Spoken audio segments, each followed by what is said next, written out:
اللہ تبارک و تعالیٰ ارشاد فرما رہا ہے کہ نحن خلقناکم، ہم نے تمہیں خلق کیا ہے، فلولا تصدقون،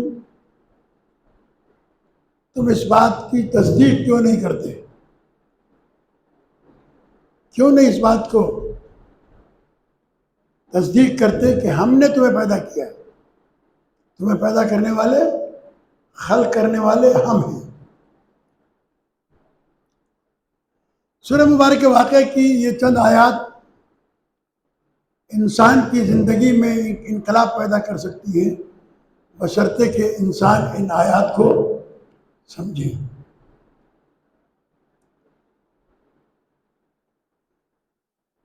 افرأیتم ما تمنون، کیا تم نے نہیں دیکھا کہ تم جو مادہ تولید اپنی اہلیہ کے بطن میں رکھتے ہو،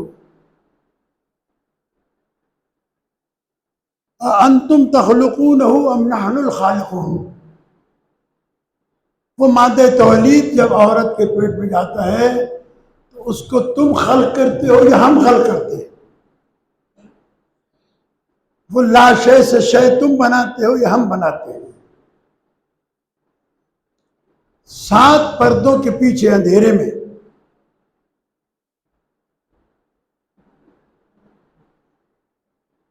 جہاں کچھ نظر نہیں آتا، وہاں ہم تمہاری صورت کو تخلیق دیتے ہیں۔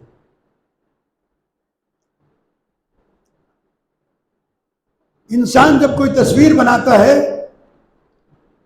تو 4 چیزوں سے بچاتا ہے۔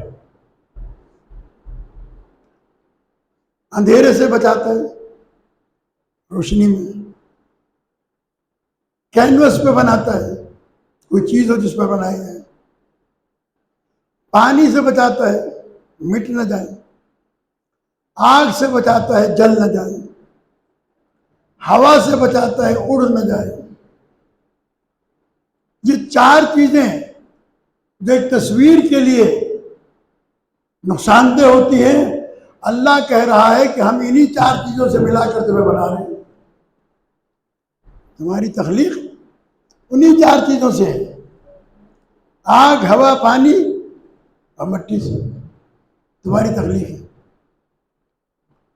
اور وہ بِأَيِّ صُورَةٍ مَا شَاءَ رَكَّبَكَ، جس شکل میں تمہیں چاہتا ہے وہ بناتا ہے۔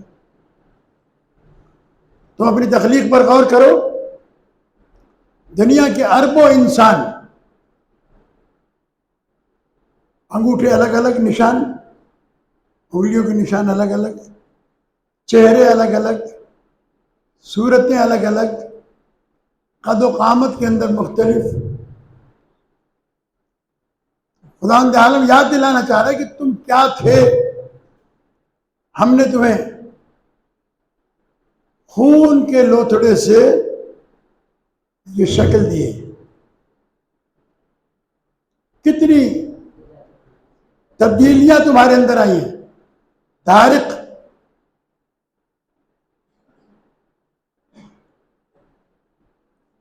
یاد رکھیں ہم نے کتنی چیزوں سے تمہیں ملا کے پیدا کیا، کتنا خوبصورت بنایا۔ یہ تمہارے بس میں نہیں تھا کہ تم اسے بنا سکتے۔ نحن قدرنا بینکم الموت وما نحن بمسبوقین،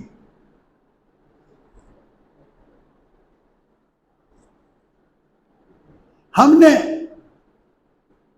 تمہیں زندگی دینے کے بعد موت کو مقدر کیا ہے، تقدیر بنائی ہے، کس وقت تمہیں مرنا ہے یہ ہم جانتے ہیں۔ وما تدری نفس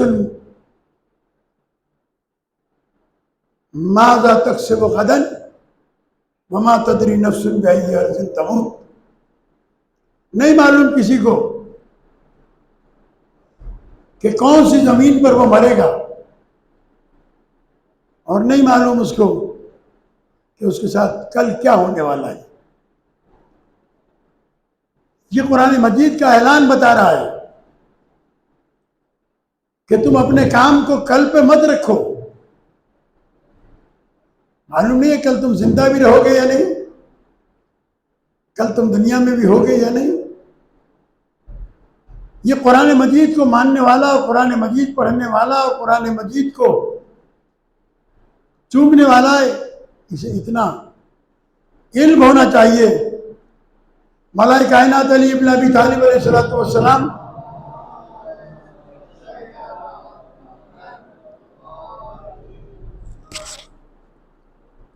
مولا کے تخت حکومت پر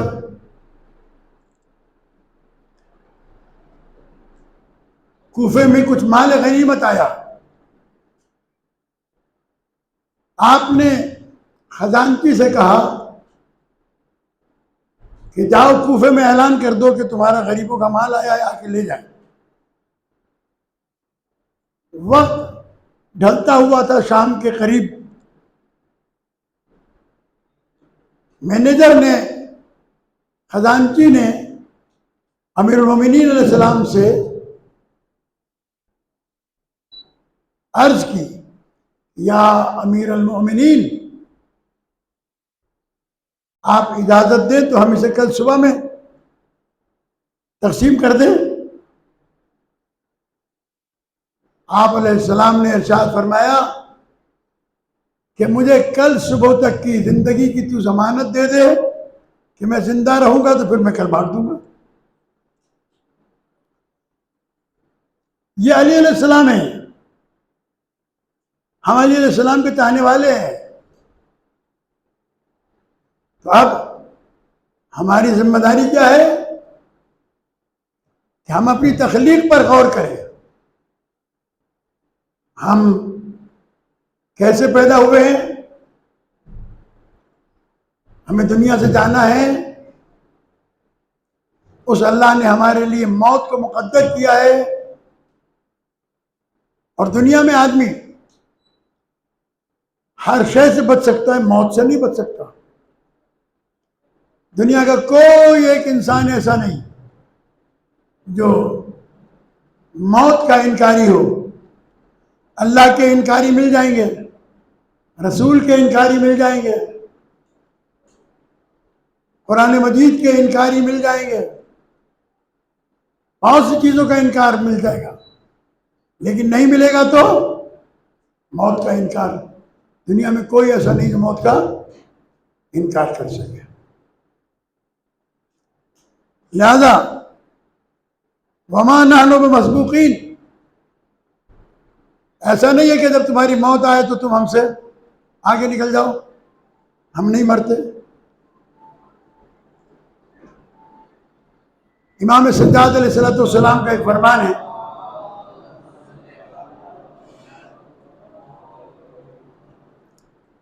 کہ اگر تم برائی کرنے سے اپنے آپ کو نہیں روک سکتے ہو تو پھر جب موت کا فرشتہ آئے تو اس سے کہنا مجھے نہیں مرنا۔ جب فرشتے تمہیں جہنم کی طرف گھسیٹ کے لے جا رہے ہوں تو کہتے نا کہ مجھے نہیں جانا۔ لیکن اگر تم فرشتوں سے بھی نہیں لڑ سکتے، موت سے بھی نہیں بچ سکتے، تو پھر اس اللہ کے سامنے اپنا سر تسلیم خم کرو جس کے اختیار میں تمہاری زندگی۔ ہم اس دنیا کی 4 دن کی زندگی کے لیے سمجھتے ہیں کہ بس ہم نے مرنا ہی نہیں ہے، ہم جو چاہیں کریں، جیسے چاہیں کریں۔ خداوند کریم قادر مطلق ہے۔ آج آپ دیکھیں کہ فلسطین اور غزہ میں کس طریقے سے موت نے اس علاقے کے اوپر ڈیرے ڈالے ہوئے ہیں۔ کیوں؟ یہ اور بات ہے کہ بحیثیت انسان کے ہمیں ان کے ساتھ ہمدردی بھی ہے، ہم ان کی مدد بھی کرتے ہیں، زبانی طور پر، مالی طور پر، آواز بلند کر کے، لیکن کبھی سوچا ہے کہ ان کے اوپر یہ وقت کیوں آیا؟ ان کے اوپر وقت اس لیے آیا کہ وہ اپنی موت اور اپنے حالات کو بھلائے بیٹھے تھے. ان کو یہ یقین نہیں تھا کہ موت بھی آنے والی ہے، ان سے بھی کوئی زبردست ہو سکتا ہے. سورہ مبارک منافقون میں پروردگار عالم نے فرمایا یا ایھا الذین آمنوا لا تلھکم اموالکم ولا اولادکم عن ذکر اللہ.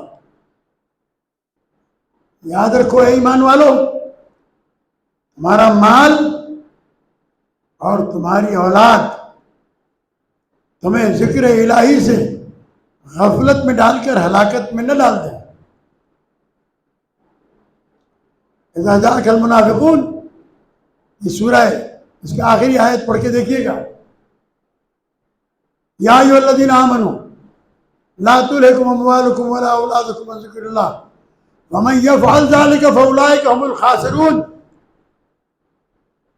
جس نے بھی مال اور اولاد کی خاطر اللہ کے ذکر سے منہ موڑا، نماز کے لیے وقت نہیں ہے، روزہ رکھنے کے لیے وقت نہیں ہے، نیک وکاری کے لیے وقت نہیں ہے، ٹائم ہی نہیں ملتا، اللہ کہہ رہا ہے یہ تم اپنے آپ کو ہلاکت کی طرف لے کے جا رہے ہو.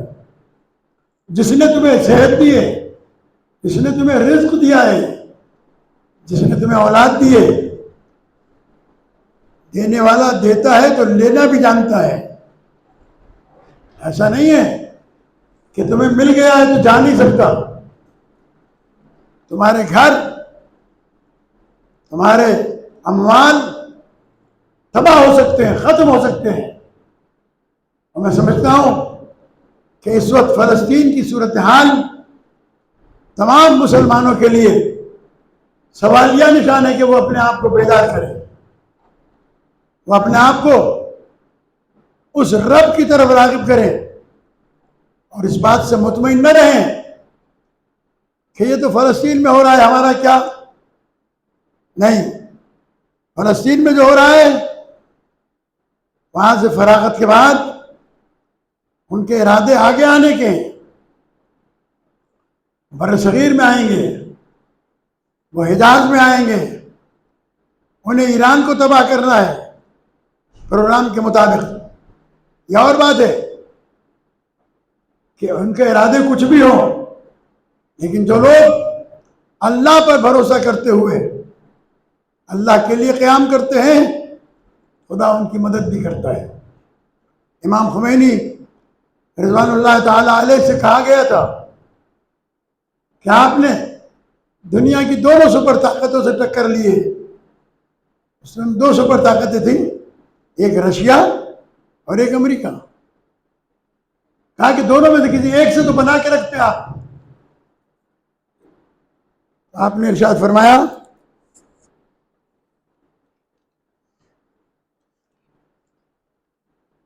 کہ اگر دنیا کے پاس بھی 2 سپر طاقتیں ہیں، ہمارے پاس بھی 2 سپر طاقتیں ہیں.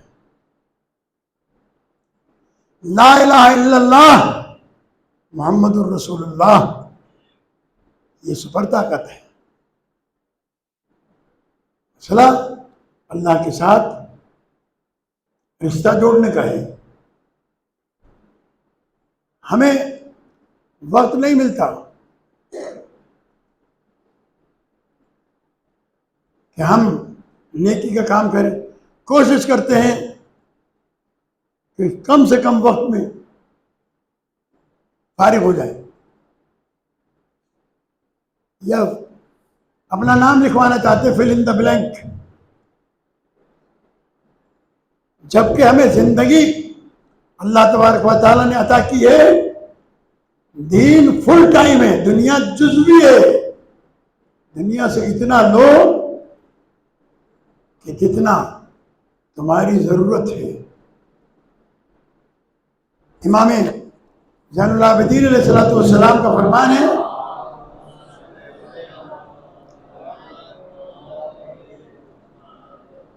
کہ دنیا کے لیے ایسے کام کرو، اے عمل دنیا کا کأنک تعیش ابدا، اپنی دنیا کے پیچھے ایسے پڑ جاؤ کہ جیسے تمہیں ہمیشہ ہمیشہ کے لیے جانا رہنا ہے، لیکن وَعْمَلْ لِآخِرَتِكَ كَأَنَّكَ تَمُوتُ غَدًا، لیکن دنیا کے مصروفیت میں اپنے آپ کو ایسا نہ کر دینا کہ تمہیں آخرت بھول جائے، آخرت کو ایسے یاد رکھنا جیسے تمہیں کل مر جانا ہے۔ نماز کا وقت آئے، جہاں پر ہو مصلی بچھا کے نماز شروع کر دو، ماہ مبارک رمضان آئے روزے رکھو، حج کا سیزن آئے حج کرو، جو واجبات تمہارے اوپر ہیں اس کو ادا کرنے میں تاخیر نہ کرو، بات کو تمام کر دو۔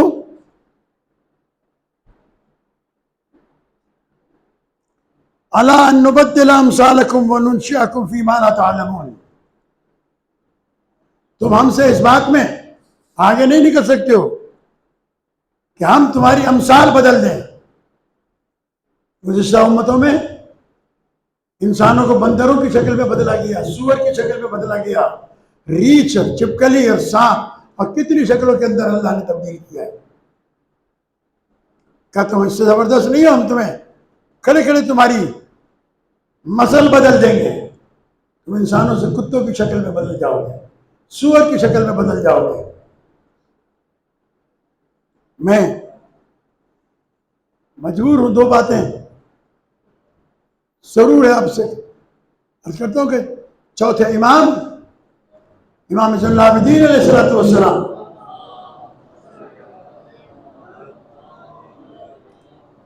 امام علیہ السلام کعبۃ اللہ کا طواف کر رہے تھے، ساتھ میں حضرت جابر ابن عبداللہ انصاری جن سے حدیث قصہ کی روایت ہے، آنکھوں سے نابینا ہو چکے تھے۔ ایک دفعہ امام علیہ السلام سے کہتے مولا، حاجیوں کے تسبیح و تحلیل و تکبیر کی آوازوں سے محسوس ہوتا ہے کہ رش بہت زیادہ بڑھ گیا ہے، ہجوم بڑھ گیا ہے، مجمع بڑھ گیا ہے، لوگ مجمع دیکھ کے خوش ہوتے ہیں۔ امام علیہ السلام نے ارشاد فرمایا دیکھنا چاہتے ہو اس ہجوم کو؟ کہا جی۔ امام علیہ السلام نے آنکھوں پہ ہاتھ رکھا، توجہ رکھیے گا، آنکھوں پہ ہاتھ رکھا، اب جو آنکھیں کھولی تو گھبرا کر کہنے لگے مولا مجھے اپنی اصلی حالت پر واپس پلٹا دے، میں نہیں دیکھنا چاہتا۔ کہا کیا ہوا؟ کہا مولا مجھے تو کعبے کے چاروں طرف کتے، سور، حرام جانور طواف کرتے ہوئے نظر آ رہے ہیں، انسان تو کہیں کہیں ہے ان کے اندر۔ مجمع پہ توجہ نہ دیں، انسانوں والی کیفیت کتنے لوگوں کے اندر پائی جاتی ہے۔ یہ پیغمبر اکرم صلی اللہ علیہ وآلہ وسلم سے